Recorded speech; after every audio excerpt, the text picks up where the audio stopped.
Okay, we're a few minutes after the hour, or a minute after the hour, so let's actually begin. Thank you, everyone, for being here for the How to Write Privacy Policy in Terms of Use documentation for the EOSC Portal. My name is Venkat. I lead Work Package 9 activities and training and skills in the EOSC Future Project.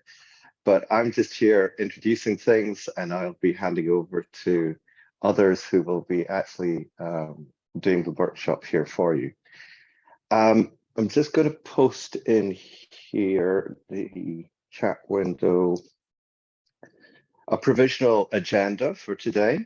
We're going to try and stick to time. The first thing that we have there, just that came slightly at the last minute, but I hope you'll understand why, is an announcement about another thing that's going to happen. And Roxana is just going to briefly take us through that. Please, Roxana. Thank you very much. And sorry for disrupting, but can I have the screen for this 5 minutes? Thank you. I wanted host disabled participant screen sharing.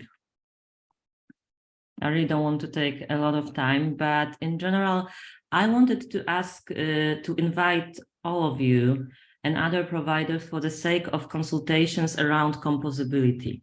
What we want to introduce for the researchers and users of the EOSC platform in general is that possibility to check if two resources from the catalog can work together. And for the sake of that, we want to understand what types of services and research products we have with when it comes to the technical categorization, I can call it. We have our guesses, but we wanted to consult with you because you are the ones who know the best about the nature of your services, especially around the analyze brick. So far, we have gone to the point where we know that there is data that we need to move, then we can analyze or process. We can need computing for that, storage, and in the end, we can, for example, publish the results of the science. But we would like to check what is available in our catalog for less complicated workflows or pipelines among the providers who would be willing to participate in sharing the knowledge about their services and resources for the sake of showing them or presenting them as composable in the catalog. And to do so, we would like to understand, again, kinds of services we have in our catalog and what elements, technical parameters would be needed to assess if two resources can be used together. So for example, to use computing and storage together, what do we need to know about them both to check if the results from computing can be temporarily stored in a given storage. I know this is a stupid idea, a stupid example, because it's about proximity and definitely you prefer the storage on site than some other. But for example, about processing, if one software, processing software can be deployed on a given cloud infrastructure, what we need to know to check if it's doable.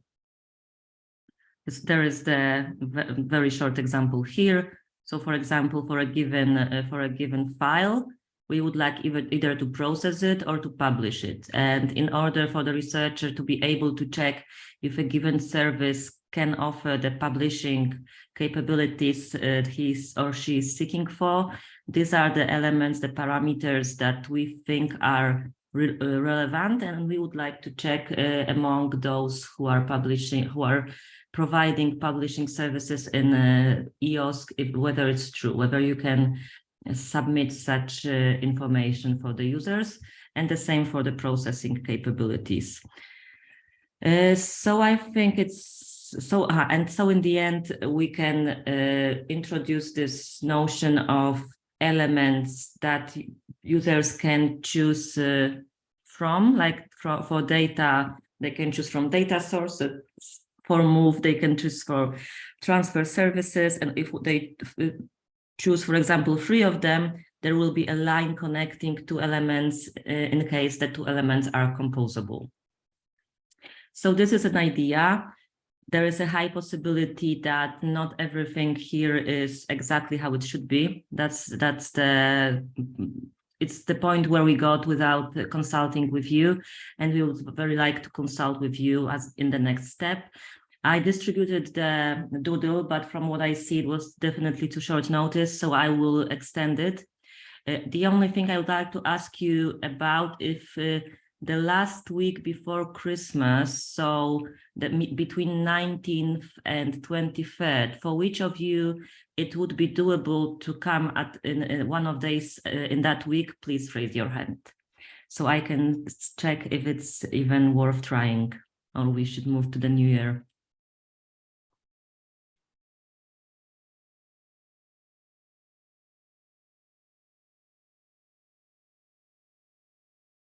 All right. Thank you very much. So I will both provide probably dates before Christmas and in the new year already. Thank you for having me here and letting me announce this as quickly as I could. Okay, Roxana, thank you very much. Okay. And I don't know if anyone might have a quick question about it. Anyway, get in touch directly with Roxana if you do. Okay, let's swiftly move on, and thank you. So if you're here for this workshop, we're guessing that you're in some kind of stage where you might be wanting to write some privacy policy or terms of use documentation for EOSC, or that you will be, foresee that you will be doing that in the future. But to get a real idea of why we're here, and just to make sure that everyone is on the same level, we thought it best to actually just introduce with a brief demo of the actual portal and the actual interface. And to do so, Luciano and Catalin, I think, are going to do that now. So hopefully we'll be able to understand exactly where these fields are coming from. Luciano, Catalin? Catalin, you're muted.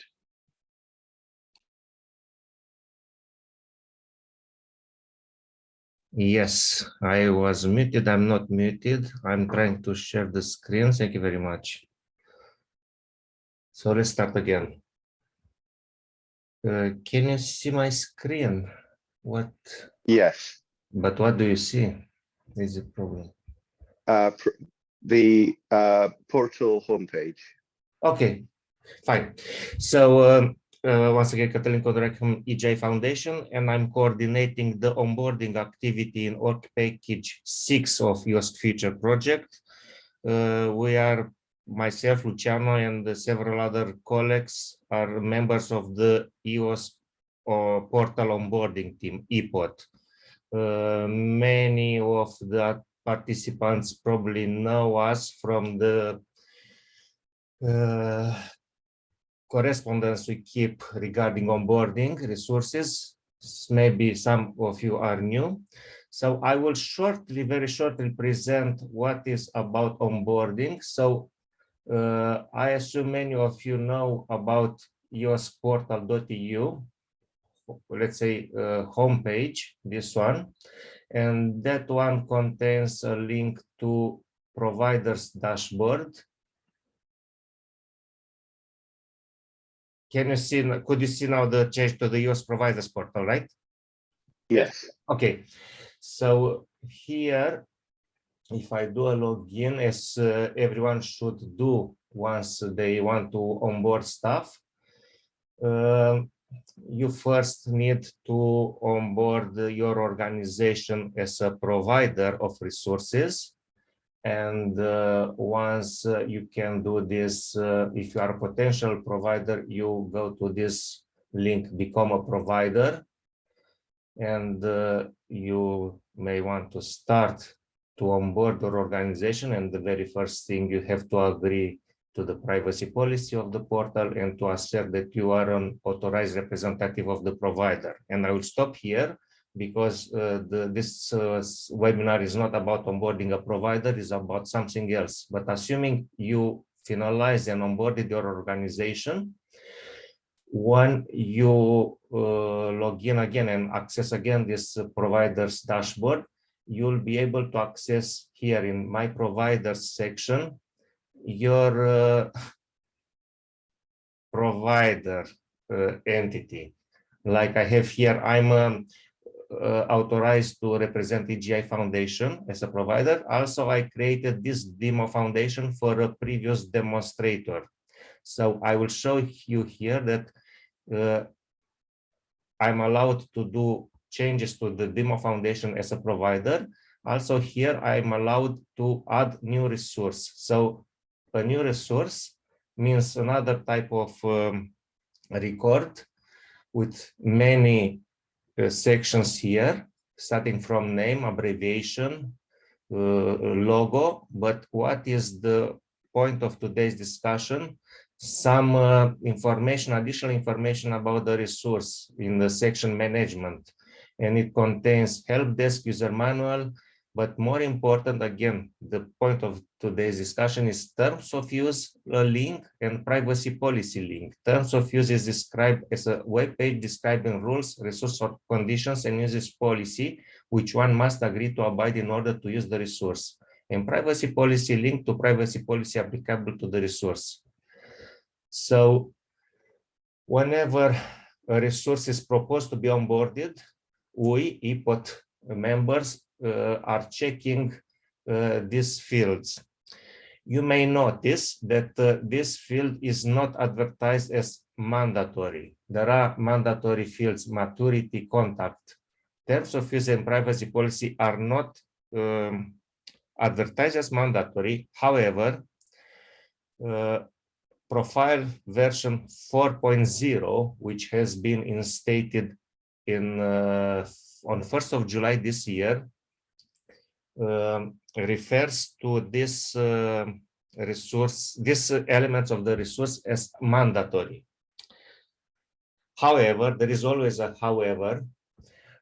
This mandatoriness, if I can say that, has not been enforced just because we considered, or colleagues from other work packages considered, that there is no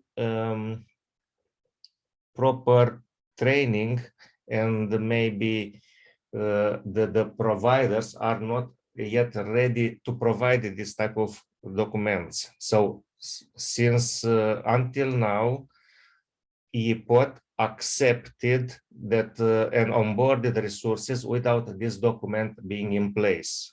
We acknowledge that there are providers which provided these documents. However, we couldn't enforce because we agreed we need to train you as a provider. So this is the time today when we make this very first step to train you, to show you how to create at least the basic of a terms of use and privacy policy documents. And expect that starting with early next year, EPOT will be more restrictive and won't accept during onboarding or during the audit of operation resources without these two documents. And I believe this was my very short brief, and I hope not too stern statement. Anything else I missed, Luciano? No, it's perfect. Thanks. Thank you. Excellent. Okay. Thank you. Before we continue, does anyone have any very quick questions?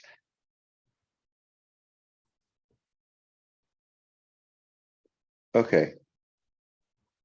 In that case, let's move on to what the bulk of this workshop is all about in terms of actually learning about the actual complexities of the GDPR, etc., that underpin what we need to do here with the providers portal. And to do so, we have Prodromos Tsiavos here from OpenAir, a senior legal consultant there, and he has done previous trainings on this, and Prodromos is going to take us through what we need to do when we're thinking about the providers portal as well. So I'll hand over to you, Prodromos. Many thanks, Venkat, and I'm really glad to be here and talking about the terms of use and privacy policies. And before I start my presentation, I would like a disclaimer. What we will see today is what we are going to share with you is a pretty extensive slide deck where you can find quite a bit of information, but we're not going to go through one by one all the slides. This is more a resource for you to use. So I'll just highlight certain items in the next 25 to 30 minutes. And then we can have another session where we actually start drafting our terms of use and privacy policies. The way I'm going to go is I have here 5 sections, which I'll go through each one of them. And at the end of each section, there is a task. And as I speak, you may proceed with actually taking these tasks as let's say, some pointers, which we're going to see collectively at the end of the session. So all these tasks, if you go through them, then eventually you are going to be able to draft a rather detailed terms of use and policy and privacy policy. I also would like to emphasize that the bulk of the presentation is devoted to the privacy policy, and I'll just provide you with some key elements in terms of the terms of use. Luciano will also share at the end of my presentation a couple of examples, best practices as to how terms of use are drafted, and we will have the opportunity to discuss this in the second part of today's presentation. So I'll start with how does a personal data policy look like? And normally you will see 2 types. One is more like a table and the other one is more like a text. And the reason why I'm showing those 2 things is precisely because it is quite important to try to be as constructive and as structured as possible in relation to the policy you're making. Before getting into the actual policy, I would like to clarify a few things about terminology. We very frequently see these 2 words, privacy and personal data. We use them interchangeably. In reality, in quite a few of the EU member states, you see privacy being a broader concept, which is very much related to personality rights, whereas personal data is mostly related to the GDPR. For the purposes of the onboarding, since the terminology used by EOSC is privacy policy, we're going to use that as our primary term. Policies are documents which are normally express the, let's say, the kinds of limitations, internal self-imposed restrictions that an organization puts that normally, in our case, processes personal data, whereas terms of use has to do with the specific terms under which a service is provided. So in certain cases, you will see the privacy policy as being part of a terms of use. So this is something which here we separate the 2 documents, but it could be that you see them very frequently as a single document. The final thing which I would like to identify terminology-wise is the consent forms, and consent forms are related to the privacy policy, but they are not the same thing. So a privacy policy states a series of things which we see today, whereas a consent is a specific document which obtains the consent of the data subject in relation to the processing of your data. The consent document should link to the privacy policy and the other way around. So in the case that consent is one of the legal bases of the personal data processing. So this is pretty much the key terminology we are going to be using. And in terms of the kind of structure I would use for a privacy document, I would rather go for a table-like privacy document as the one which we have seen here, rather than a text document, for a number of reasons. It's easier to read. You make sure that you don't miss any elements.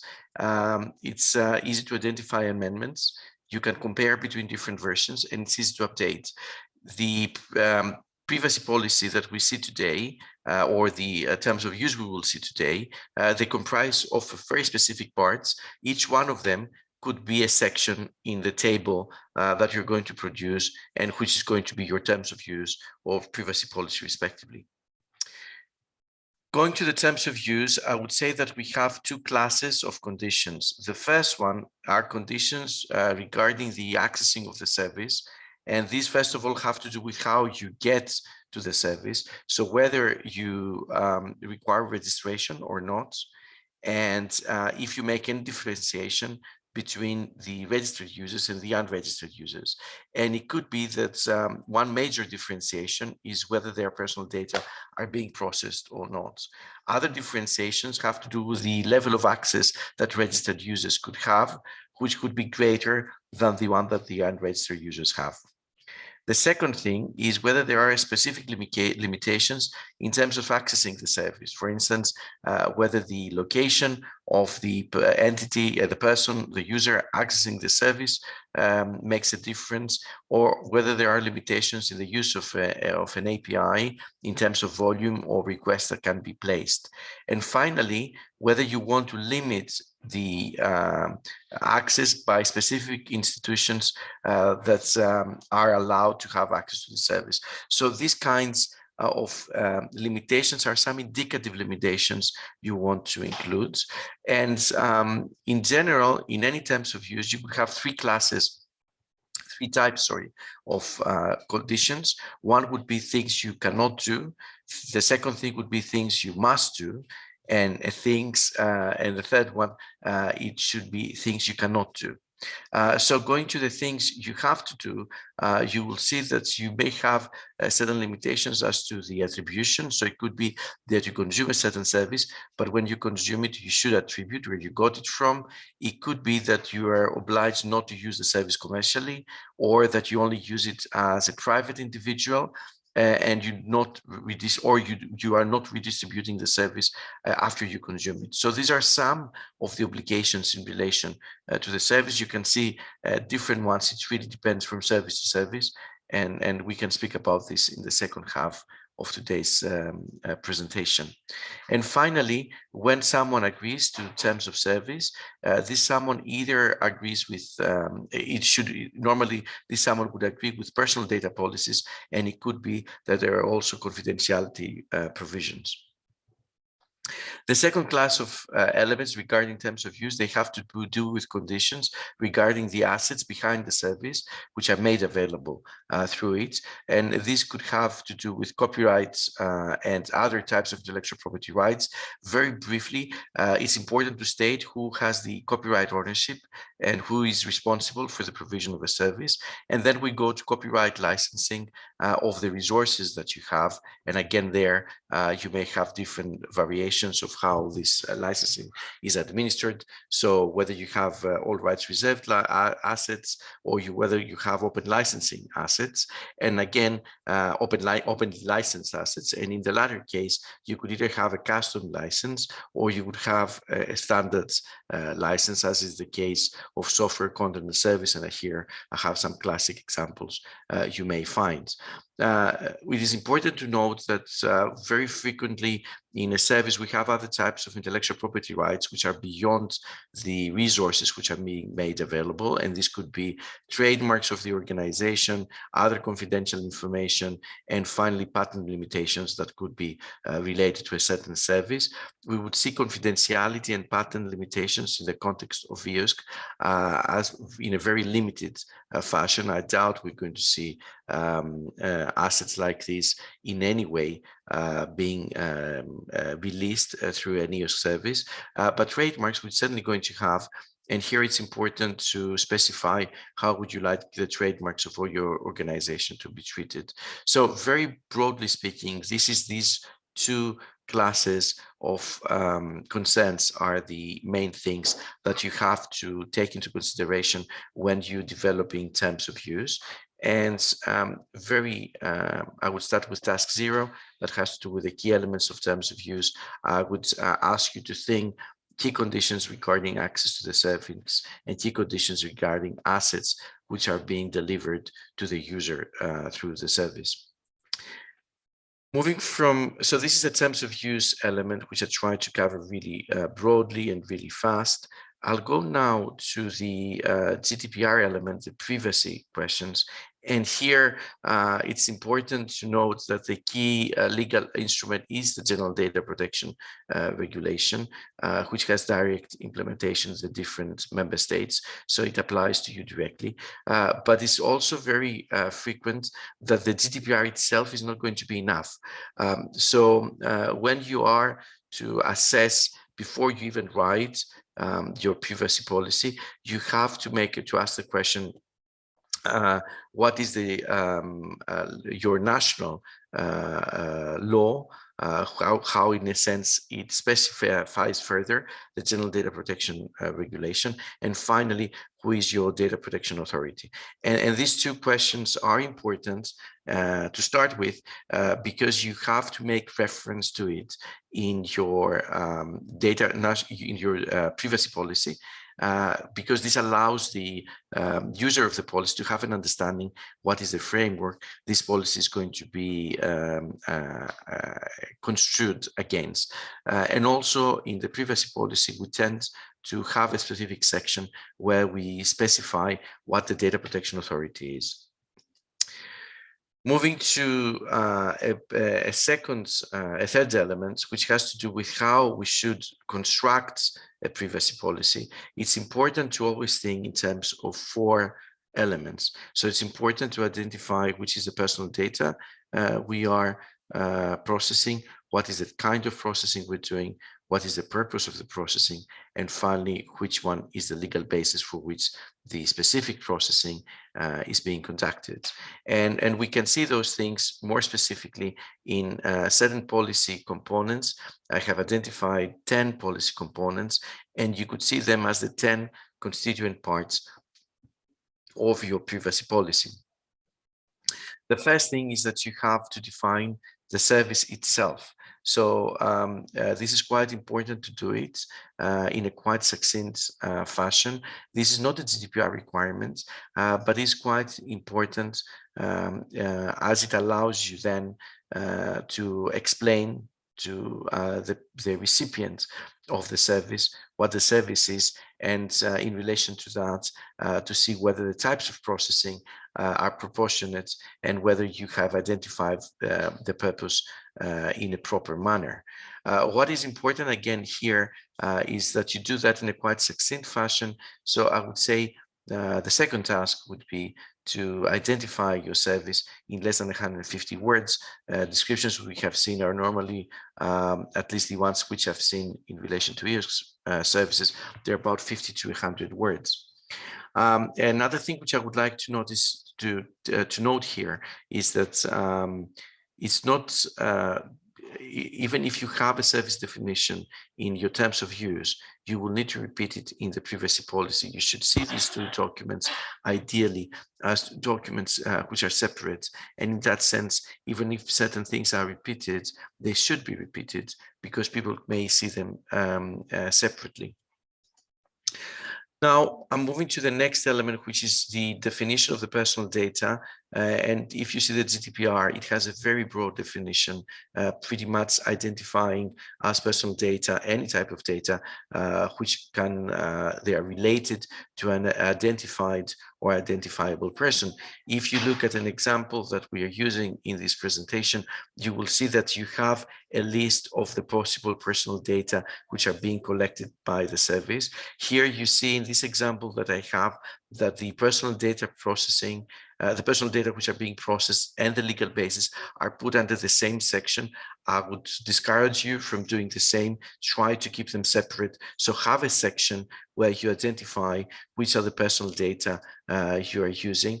And also, while we talk about very frequently a website or a web section where the service being provided, the processing of the data is not just its display through the service, as we will see later. Here I have some examples of personal data, but these pretty much have to do with the exact data, personal data you're collecting for your specific service. And make sure that when you talk about personal data, you're referring always to personal data of living individuals, not legal persons, not deceased people. Also, mind you, in case you're connecting special category data, which means data that reveal racial or ethnic origin, political opinions, religious or philosophical beliefs, and so on and so forth, then you need to have additional conditions as to how these are being processed, and we'll refer to those in the legal basis. What is important here is to note that this question of whether you're receiving, whether you're going to be processing a special category of data, it very much relates to the purpose of the processing. So you have to be careful to use data, to process data which are necessary for the purpose of what you want to, you wish to do. Moving to the next point, then you have to identify what kind of processing you're doing and explain that. And processing is a pretty broad action. It could contain many things. And here I would identify 3 elements of processing. So you have to specify how you collect, where you collect the data from, how exactly you manage the data in the context of the service. So how you're processing it specifically in relation to the service, and also for how long you're retaining it. And finally, whom you're sharing it with. So these 3 elements you have to identify in your policy explaining how you're processing your data.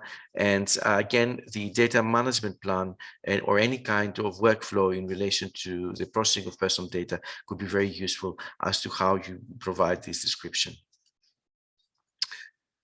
Another point which very much relates to how the processing takes place is who is the data controller. And the data controller is the entity which actually is responsible for defining the purpose and the means of the processing.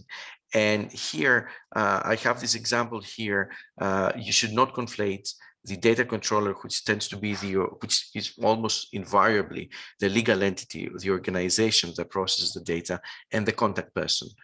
So the contact person could be a natural person, but the data controller is always, in our cases, at least, a legal entity.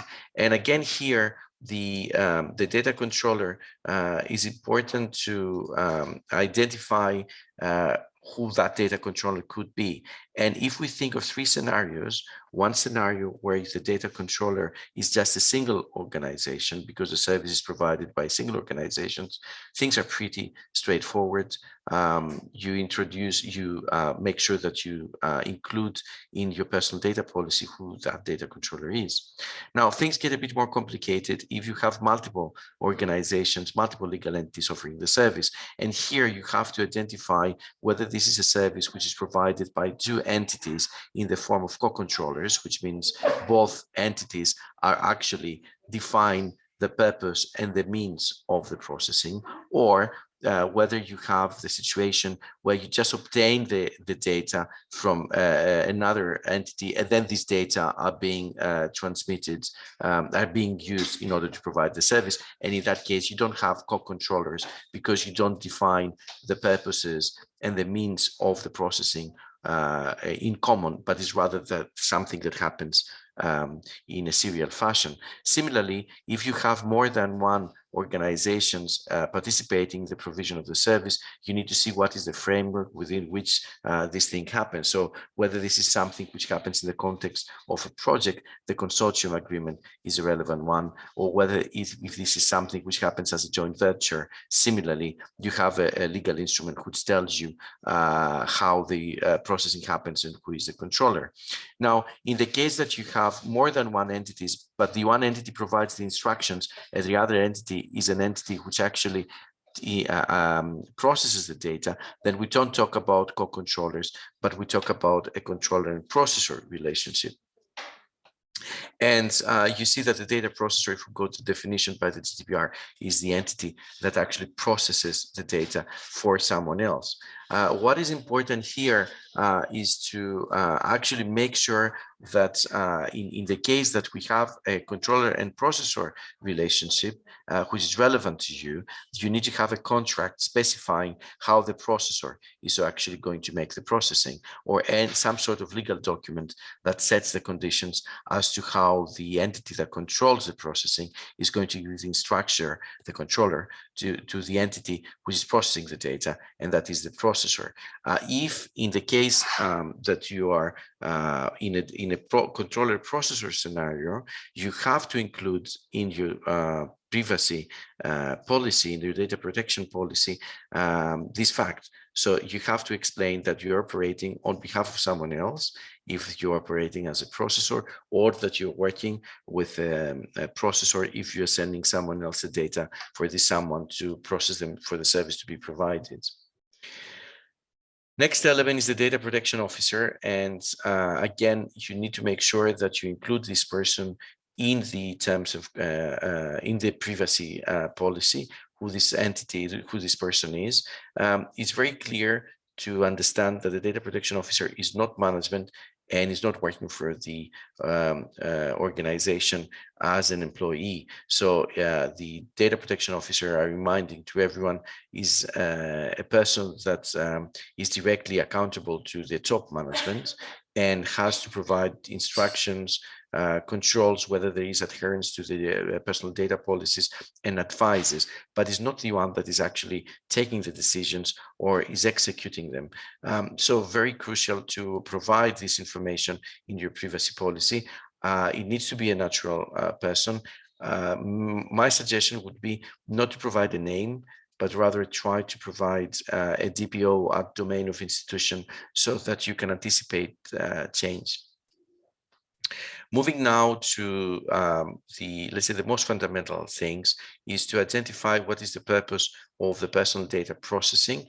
And this is something which is directly related to the type of service you're providing. So you need to be able, from the description of the service, to identify which is the objective and which is the purpose of you processing this data. And this is something which is not defined specifically in the General Data Protection Regulation, but is certainly something you need to have in order to adhere to the data protection principles.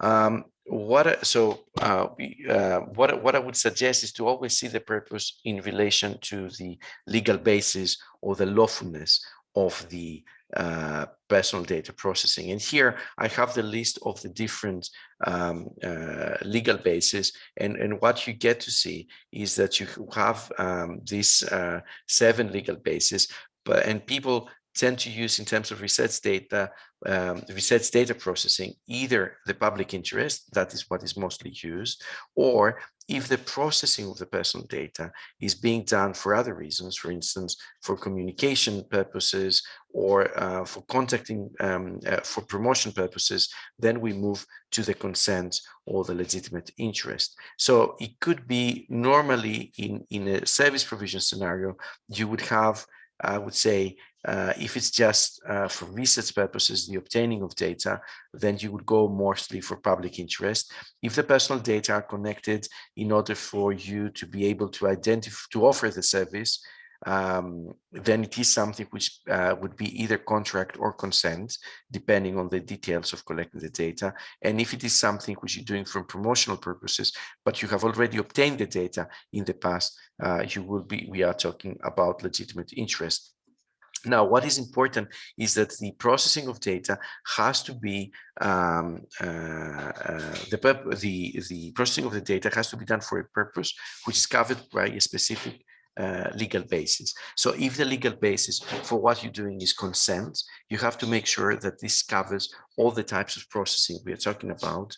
And I'll show you a specific slide here. So the legal basis, if the purpose is, for instance, consent, and that's the reason why you collected the data through consent, you have to make sure that the consent is explicit, specific, and is covering all the types of processing you're doing, including the retention period.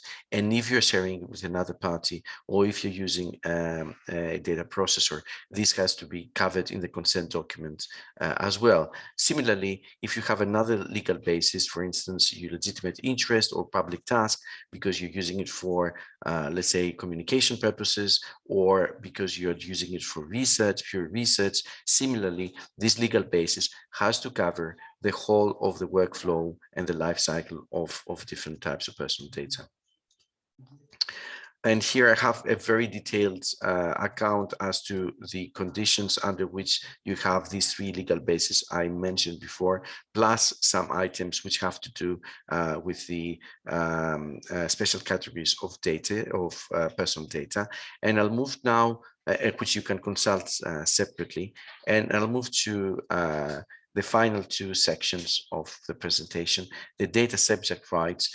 You have, as you can see here, 10 types of rights, which you have to mention in your privacy policy.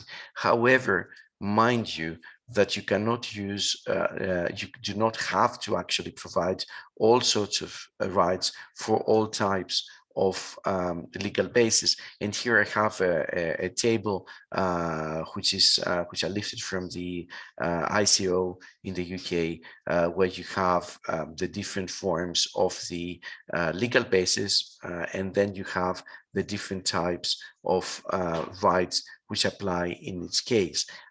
We've seen in quite a few privacy policies that all the rights are being confirmed, and they are being conferred, and they are being presented in the privacy policy. This is not exactly right, but it doesn't mean that you shouldn't do it.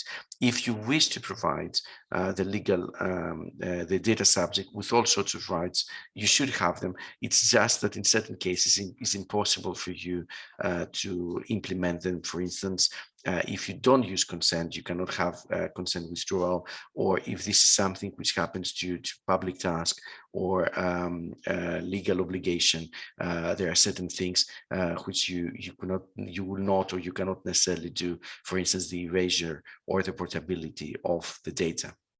Now, when you provide the data subject rights to the data subject, you have to explain to her how she's going to exercise these rights. The simplest things to say is to actually do it by an email where they can contact the data controller and exercise their rights. But it could be that you have more complex, but more smooth for the user processes. For instance, you may have a dashboard where the natural person can see here the data subject, here personal data and how they're being processed, or other types of workflows. But the least you can do is to provide an email and explain that the data subject can actually use this email in order to exercise her rights.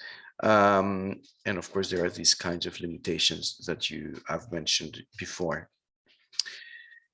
Moving to the last part of the components, if you are transferring the data to third countries outside the EU, you have to ensure that this is notified to the data subject, plus that wherever the data are being transferred, there is an adequate level of protection, and there is a specific procedure in the GDPR as to how this is to be done. But certainly you have to see which are the EC standard contractual clauses in order to see whether the third country to which you're transferring the data is eligible and compliant to the GDPR. So in summary, the personal data policy that you have to compile, it has to contain all these elements which I'm listing here. And this is pretty much the elements we've gone through in quite a fast fashion today. What I want to highlight here is that besides the points which I mentioned before, there are certain other things you should also mention. For instance, what's going to happen after the retention periods, more specifically, what the deletion process is going to be, if you're going to pseudonymize or anonymize, how exactly you're going to do it. And finally, if you're using a code of conduct, what this code is going to be. So I'll stop here. I try to be as brief as possible. See this slide deck as a reference for you to get in greater detail, and we can now move to questions first, and then to the next stage, which is trying to use the table that you saw before. here in order to develop your own privacy policy and terms of use using the slides that we mentioned before. So I'll stop here. I don't know if Luciano wants to say something, or Venkat, and we have any questions. Thank you. I would say question first. Yeah, and really amazing. Thank you.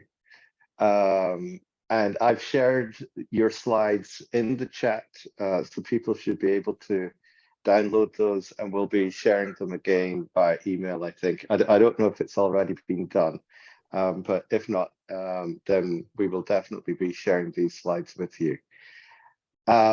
Indeed, if there's any questions, we can take at least a couple, but as I've mentioned in the chat, we're going to be doing an exercise now, going into breakout rooms. So, but before that, if there's any questions, then please feel free to raise your hand or unmute and just ask away.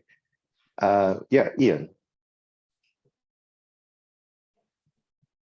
Hi, thanks for an interesting talk. I come kind of preloaded with a question here because we had a discussion about the legal basis for the policy. I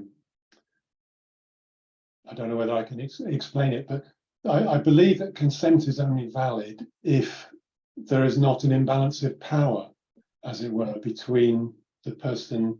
So if the person has to use the service to do their job, then consent is not a valid legal basis.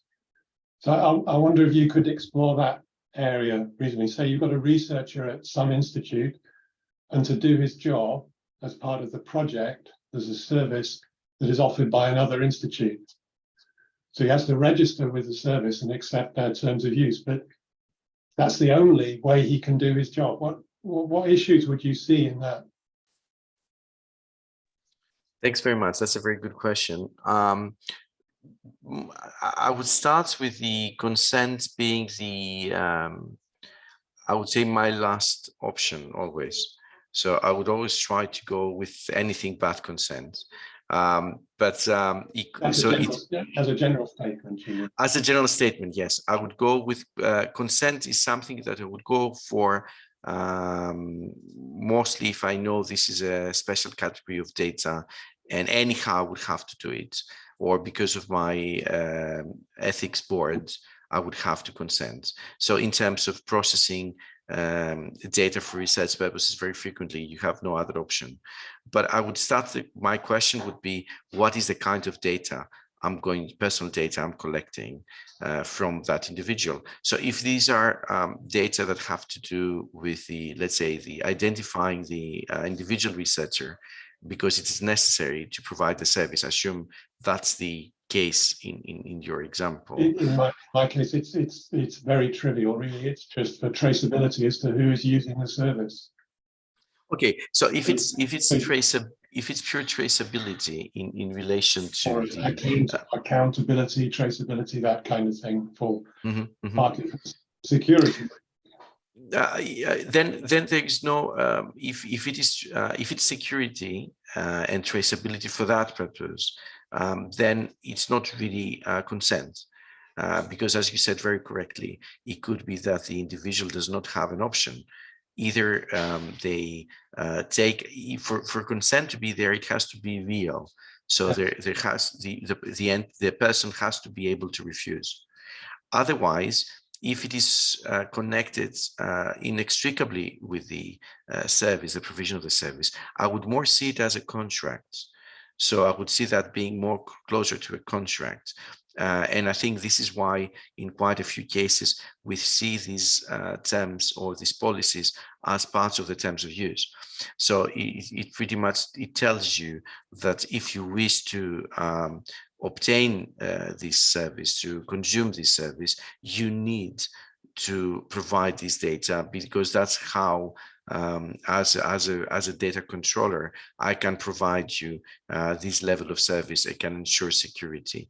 In that sense, you can say, of course, no, but that means that would entail you wouldn't be able to consume the service. So I would say it looks like consent, but it's not really. It's more like a contract. Right. Yeah. Where you get into issues about whether you're a contract between two legal entities, really. It's between a natural person and a legal entity. So this is me obtaining the service from you, that you're a university or a research performing organization or an infrastructure. And what you're telling me is that you're not going to be able to provide me a certain level of service unless I give you my personal data, because that ensures the integrity of the service. And in that sense, the legal basis, the purpose of obtaining the data is for the data controller to provide you a service of a certain level. And the legal basis for that is the contract. Yeah, not legitimate interest.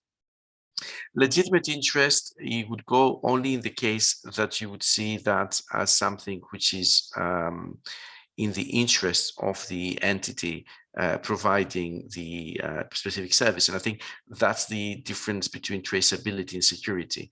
The more the personal data are used in order to ensure the integrity of the service, and the service cannot be provided without them, I would go for a contract. The more it goes for something which is good for the service, but it's not essential for it, the more I would go towards the legitimate interest. So it really depends on the case. What is the personal data for? Yeah. Yeah, it's a debate, isn't it? Yeah. Yeah, the thing is, with the legitimate interest, you don't need to obtain a yes from the data subject. And in that sense, it sounds easier. But if you have to do a legitimate interest, you have to make sure that you have a legal impact, an impact assessment, in order to see data protection impact assessment to assess to what extent what you're doing is impacting the data subject. So at the end of the day, it's your choice. Yeah. Thank you. Yeah. Thanks, Prodromus. There is a question from Ingmar in the chat. Yes. I cannot see the question. Let me just see it now. Ingmar, would you like to expand your question? Yes, I was just consulting with my legal department, and they said they have a privacy policy for all the university together, for all the resources. And then I thought if I had to develop another privacy policy, or I can add some aspects specific to this resource to the terms of use, something like that. That's again a very good question, and now I saw it. Institutional privacy policies, they tend to be of two sorts. One is the one which accompanies the websites of an institution, let's say a research performing organization. These tend to be just about the website, so they won't cover you. And the other type, which is privacy policies, which are actually covering the internal relationship between the research performing organization and let's say its employees, again, is not relevant. Now, if you have a generic institutional policy which covers all services you're providing as an institution, we will see that. This could be something that you could use. What my suggestion would be is to actually use that as a starting point, but certainly go through this list of components which I have here and see to what extent, what are the personal data you are processing in the context of your service, and to what extent are you covered by the institutional policy. I would say most probably, unless they have a kind of a typology of different cases, you're not going to be covered. That's my feeling, but this is something to be reviewed. I think we would be more than happy to see policies and provide you feedback. Okay, thank you. And I don't know, Luciano, do you want me to answer your question as well? Yeah. So Luciano's question is rules, resource conditions, and usage policy. Which one must agree to abide by in order to use the resource? So I think in terms of the terms of use, they normally come as a package. And you see that you have a kind of a generic blanket set of conditions, which normally there are of two types. One is when you are an unregistered user, and then you have different, slightly, perhaps more rights when you're a registered user. And this has to do with the service itself. Now, and particularly usage policy and rules in relation to the service. Now, the service itself may contain certain resources, and the resources are being, they do not necessarily have a uniform licensing scheme. They have multiple ones. And for that one, you have to consult with the metadata of the resource, or the kind of terms the licensing terms of the specific resource. So I would say you start with the usage conditions in order to access the service in each of the two modes, if they exist, registered and unregistered. And then once you access a resource, you move to the next stage, and there you see how the resource usage is conditioned normally with a licensing document. I don't know if that was the question and if I answered it. It was not really a question, because this is the description of the field that the service provider has to fill in for the terms of use. But the implementation of this can be made in different ways. And if you agree, I can show you the two examples I found in the EOSC Portal now. But please go ahead. Before. Yeah, no, I would say that's I think this is a good example to see the two examples, and then try to assess these two examples on the basis of these two slides, especially this one. So let's see the two examples, and then let's return to this slide. So I'm stopping my slideshow and presentation, and yeah.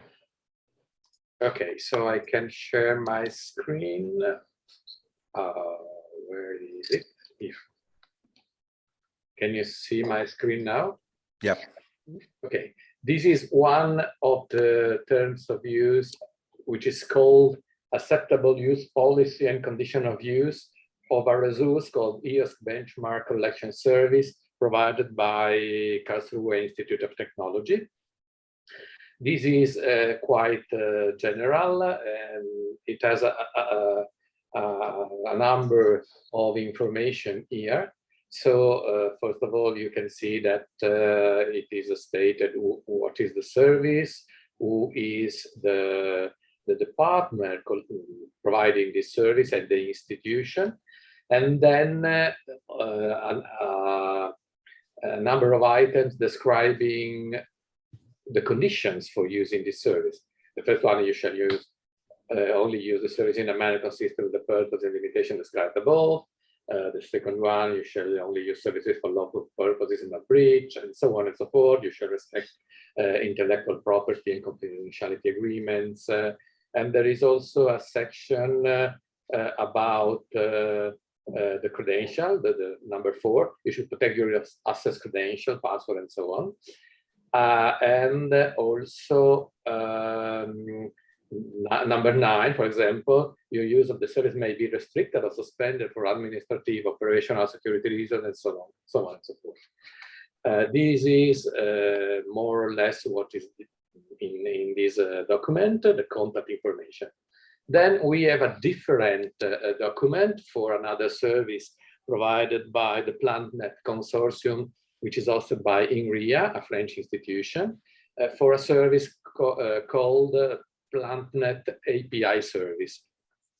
This is a more complex document because it has different sections, one concerning user account, one the section to identify a plan with a query, how the API works. The access policy is described here.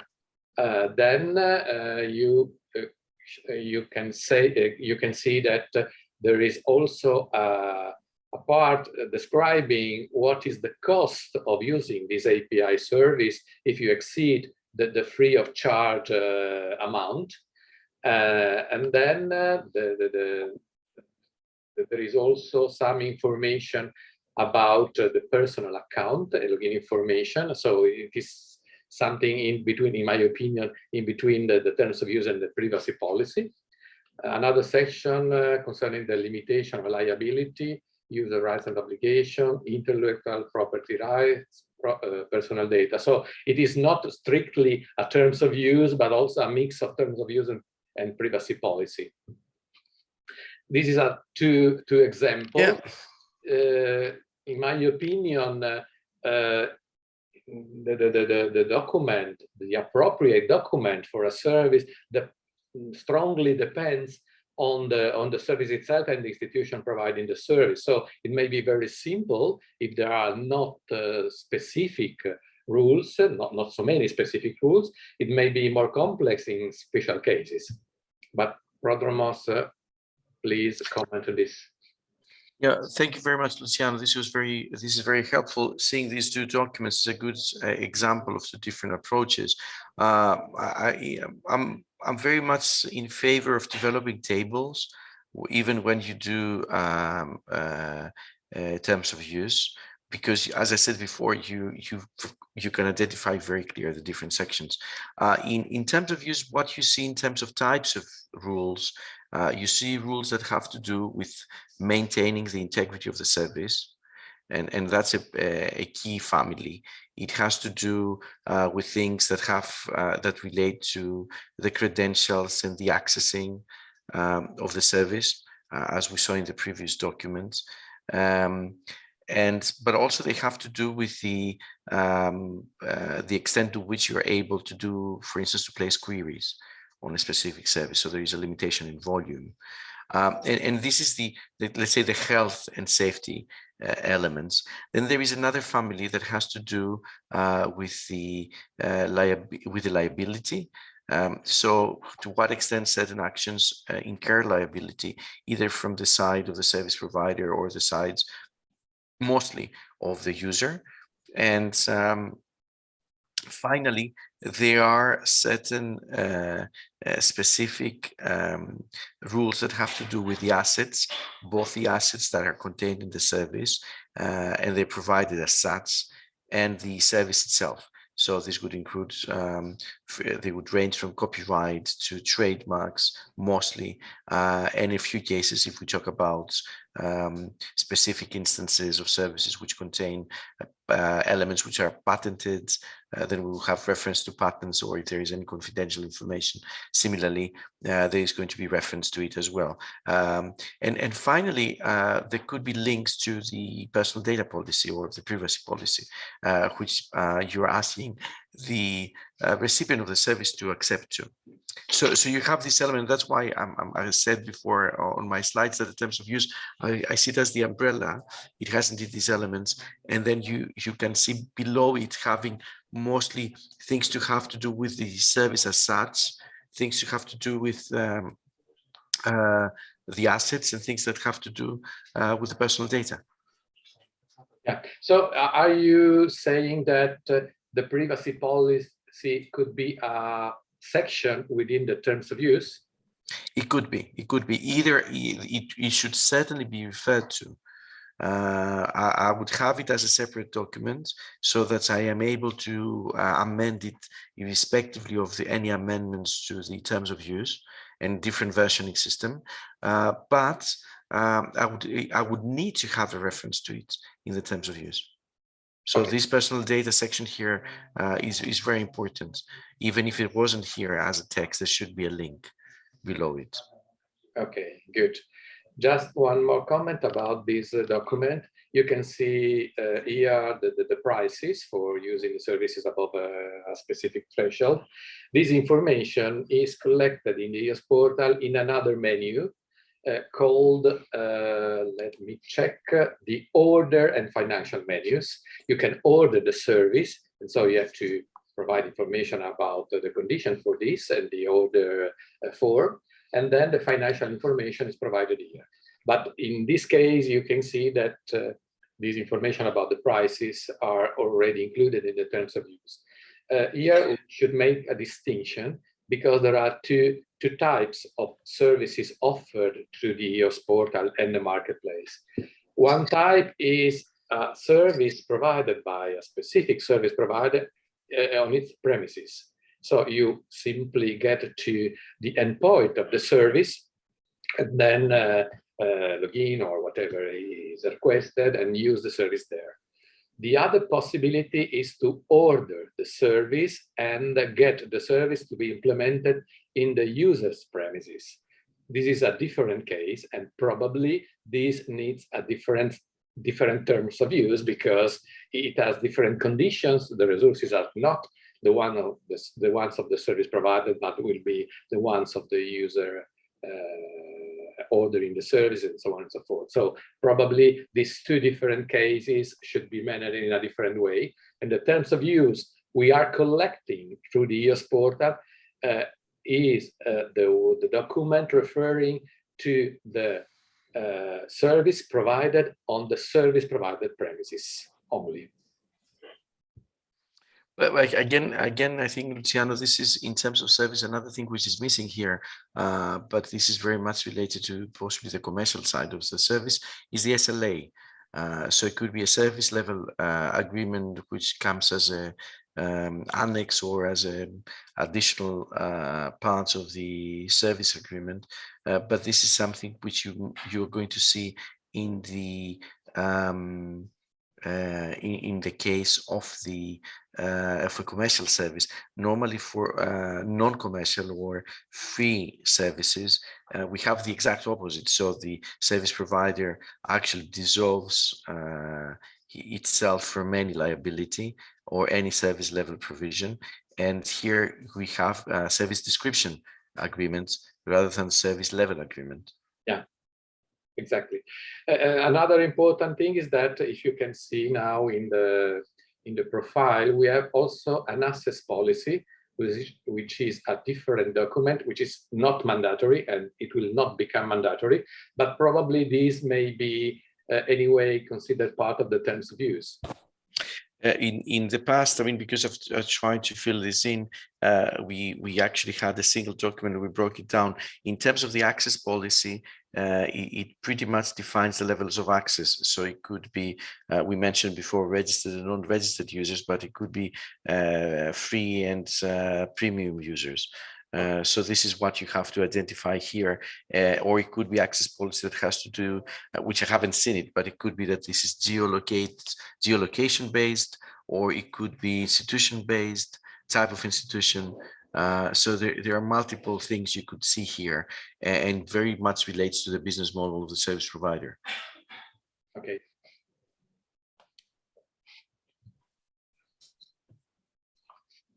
Excellent, thank you. So we are adapting to the way the questions have been. So we were intending to originally do some breakouts, but considering the size of the group here, maybe that's not absolutely necessary. What we did want to know was any particular cases where you may be in a position to actually be writing one of these policies as well, and what kind of questions that you may have, and whether we can actually answer these questions right here and now. So I think there have been some examples of that already, but please, anyone else, we can actually do this without using a breakout rooms. If you have any particular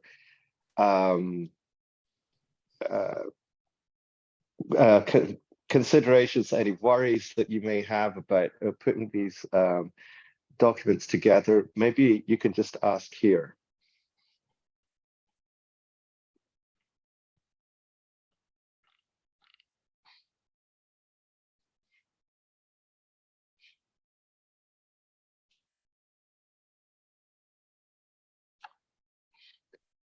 Can I Maybe- ask a general question whether, I mean, how many of you here, sorry, Luciano, how many of you here are, have or are intending to actually put together a policy? I am working on that at the moment. Okay. And the other question could be, how are the major issues you face when you want to prepare these two documents?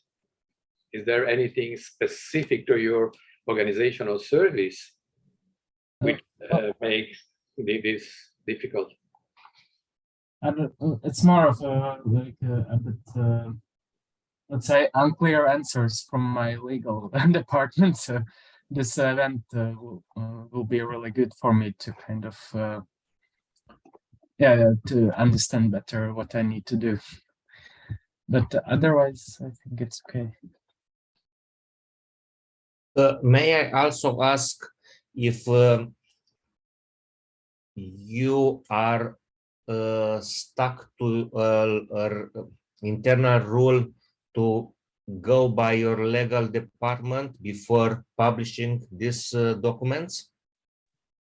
Yes, but I think it won't be a problem. Yeah, I just,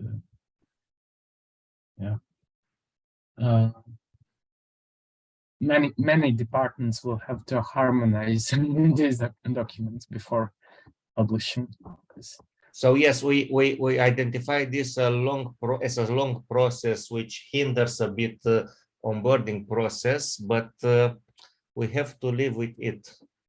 So it takes quite a long time to have these documents developed and in a acceptable form by the legal departments, not by EPOT, because EPOT is not a team of lawyers. We are more or less like you in this project, and trying to use common sense and maybe a little more, but without any, let's say, authority to say this is good and this is not good. So that's why we ask Prodromos to shed a bit of light here. I think this is the and I'm more than happy to comment on specific policies. I think what we have here is that we have to go through the legal machinery of our foundations. I think we cannot avoid that of our organizations. But what we can do is to assist you into making the documents into something which is compliant with EOSC and the state of the art as it stands right now. And again, I think our contribution could be precisely this standardization by providing this template. So if you go through these templates, and we could send you also something similar for the terms of use, like these 10 titles you have to answer with some instructions as how you answer them, you're answering them, then you can pretty much do it. Of course, there are certain things, as Ian mentioned before, for instance, the legal basis which require some more consideration, and this is something you are the ones which know best. But again, if you do that and you have this information, I think your legal departments would be more than obliged, because you have done 90% of the job, and they would just make sure that this thing is it doesn't break anything, as we say. Also, what if I may, and Prodromos, you may, I hope you confirm, I do believe whenever a website is published, let's say in EU by an organization, that the website, if it's promoting a service, has to be accompanied by this document, right? Yeah, It's it should. sort of mandatory. Yeah, it should. And I think this is the, I mean, it's precisely that, Kathleen. You have to explain how you're processing personal data in the context of the services. So it's not very nice to have. Yes, because it happens that several times when people were onboarding resources, they didn't put anything, and we find out on their web pages, you can put this and this because they are referring to these two things.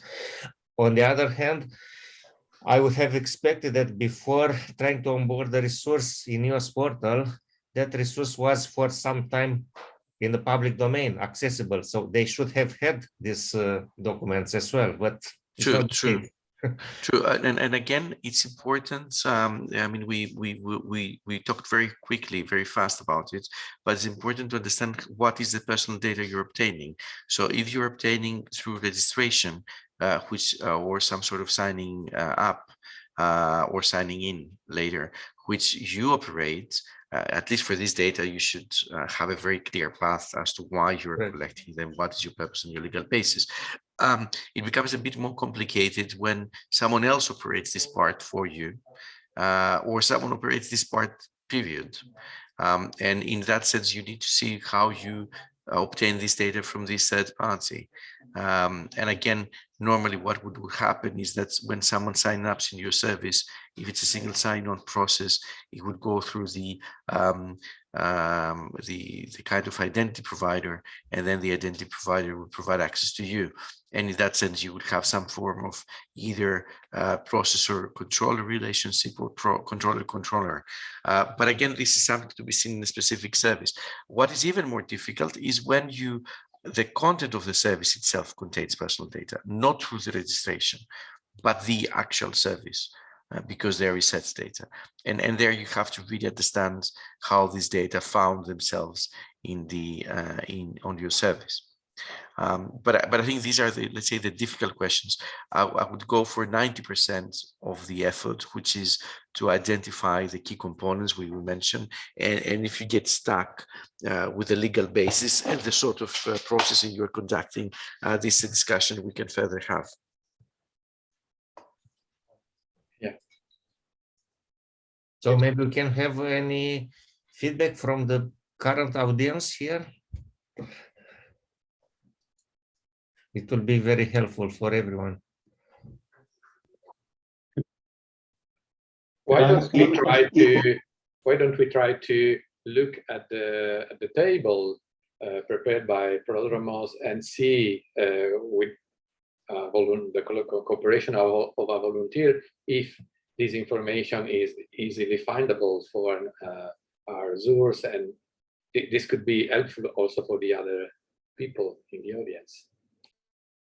Yeah, absolutely. Great idea, and let's do that. And Neil, sorry, Ian has a comment, perhaps. I was just, well, it's changing the subject really. So, but I wondered if you had a few words about data transfer.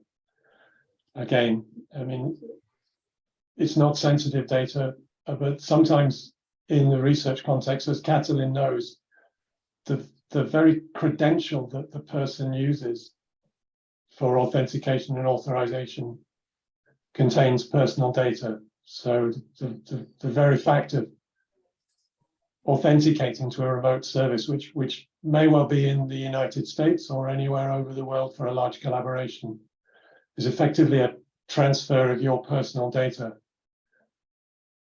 And these are third-party countries. How is that kind of issue handled in this? Right. I mean, because I've seen this several times. If you have this kind of transfer of data to third countries, you need to see which is the recipient entity on the other side.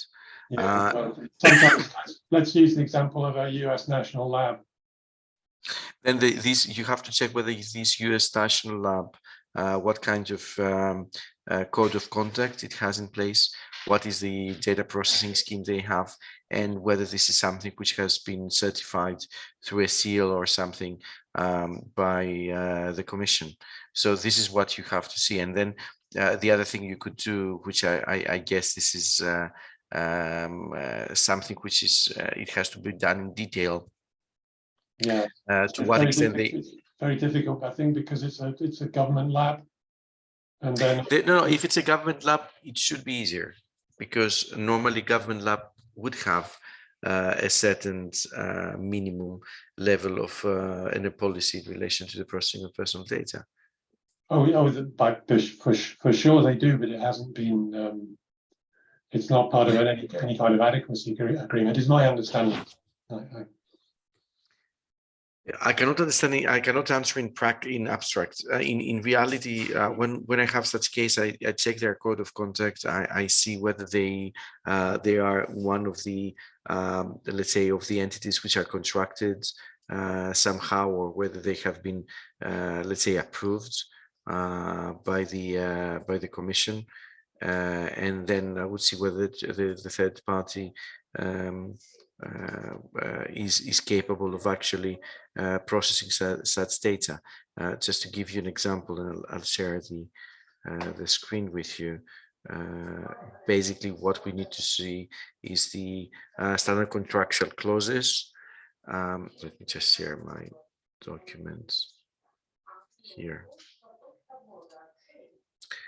So basically, you need to have the classic. I mean, the way in which these kinds of issues are being handled is that there are standard contractual clauses between the entity which is located in the EU and the third entity, and then for that purpose, you need to see this Q&A and see to what extent what is being done in the transfer of data is actually adhering to this framework.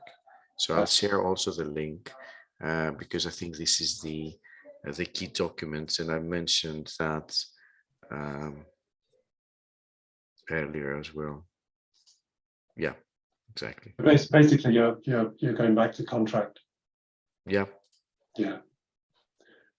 But this is and just to also share, let me. It goes back to the case of the organizational friction. I think if you're on a 1 or 2 year project. So Article 828 is the one that actually specifies the whole condition, how this actually works, and especially Articles 44 to 50, where you have the appropriate safeguards. But at the end of the day, you're going to end up with the SCCs, the standard contractual clauses. So anyhow, if you're transferring data to a third party, you need some kind of contracts as to how data are being processed. The other way around as well, by the way, but mostly when you transfer out. Yeah. So check the link that I have here because on the slides, because it pretty much, I think, gives you a framework of how this thing works. But it cannot be answered in abstract.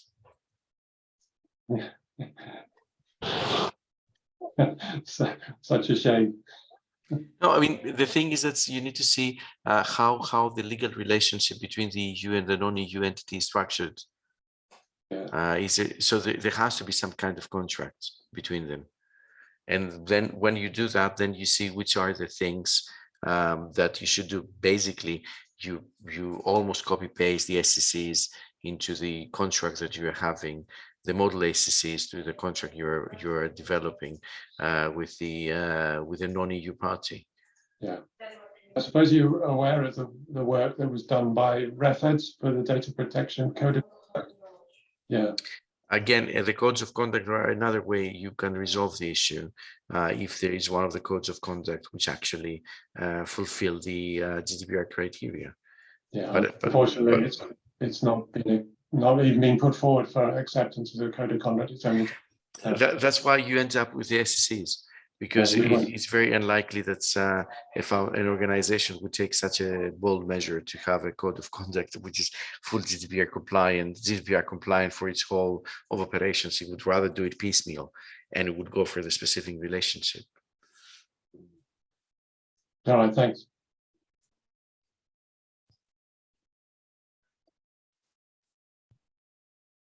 Well, I'm really glad of all this conversation, and it's actually taken us pretty close to the end of what the scheduled time is. I will leave it to you guys, Luciano, Prodromos, to see what you want to do with the remaining 5 minutes. I like, Luciano, your idea of maybe revisiting the table, and just in case anyone who's in the audience might have any particular questions about the fields there. That might be one thing to do. Yeah, there is a question in the chat from Victoria. Oh, I'm sorry. Oh, yeah, Victoria. That's a question. I have a very basic question. Is there a special contract when working with teams with that use AWS or Google Infrastructure Services, especially when we are working with genome data?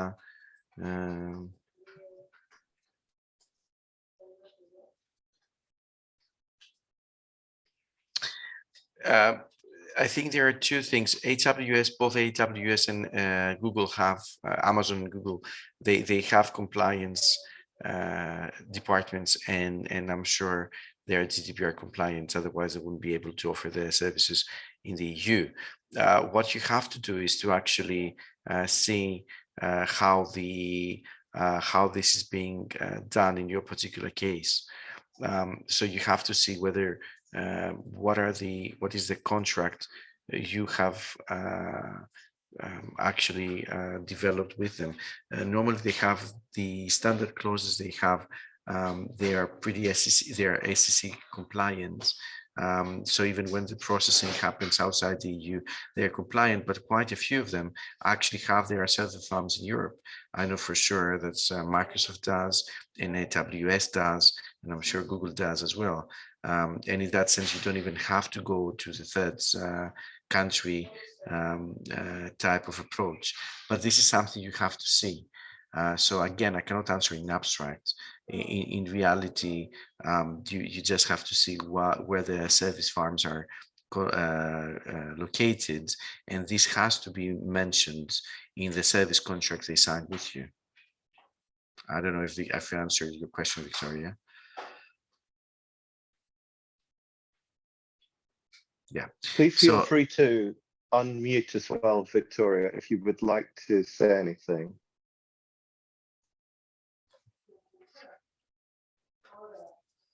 No? Okay. Sorry, Prodromas, maybe I cut you off as well. No, I just have, there is a question by Ioana Maria Cotea. But I'm not sure if I'm the one to answer that, perhaps Luciano. I don't think EOSC is doing an assessment of what you're uploading, but yeah, we are not, as if, but we are not doing any assessment because we are not entitled and expert on this, and so we cannot do it. But Prodromos, you said before that you are happy to provide some advice on this. So would it be possible to define a channel for this kind of request for consultancy on how the documents are looking? This case of Ioana Maria is one of the possible cases, but there may be some other people trying to prepare these documents now, from now on, and maybe an exchange with you and other people expert on this could be helpful. Can we imagine a channel for this? Yeah, what we could do, and of course this is not legal advice, so we have to be very careful with that, because we are not indemnified to give such advice. But what we could do, we would certainly make some comments on it, and at least see that whether there are some things which are apparently missing in relation to the to both documents. So more than happy. I think if I don't know who I cannot manage, administer the whole process. If it was something that we can collect some of them and then collectively discuss them, would be great. Maybe we could collect all the requests and then set up a new webinar or whatever. Yep. It would be great. I think that's the best option. That's the best option. Okay, so maybe what we could do is to try and see whether it is possible to define a deadline for collecting all these kind of requests, let's say by the beginning of January, and then we will try and set up an event, a short event to address all these requests for advice. Does it sound good? You got a thumbs up in the chat. No, yes. So okay. So I would propose to use the onboarding mailing list to collect this kind of requests. Then Katalin and myself will take care of noting them all. And then we will discuss with Brother Amos and Venkat and the other people how to address this.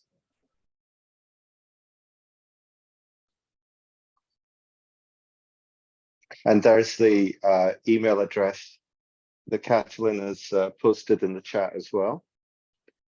And indeed, we can take things forward in the manner Luciana has suggested. So I'm afraid we have come to the end of the allotted time. So I know 1.5 hours is quite a long time to be in front of the screen. So we should really draw to a close. But I really thank everyone, the speakers, the audience for the stimulating discussion. And this is the first of many engagements. So we will come back to this, repeat it, also in terms of self-paced content through the EOS Knowledge Hub, which is slowly taking shape. But in 2023, we will probably revisit this particular topic as well. And indeed, next year, early next year, very likely in January, there'll be the next workshop in this series for REST APIs. So look out for an announcement regarding that. Hopefully in the next few days, we should be able to make that announcement. But besides that, there's going to be a whole raft of training and learning resources that are going to be developed and deployed through 2023. So again, thank you very much. And I don't know if there's any final comments that the speakers might have wanted to make, but otherwise we can draw to a close. Thank you all for attending this event. I think it has been very fruitful. The contribution from the service provided, the questions were very interesting, and for sure will help us to tune a bit our activities as well. Thank you, everyone. Great. Thanks, everyone. Bye.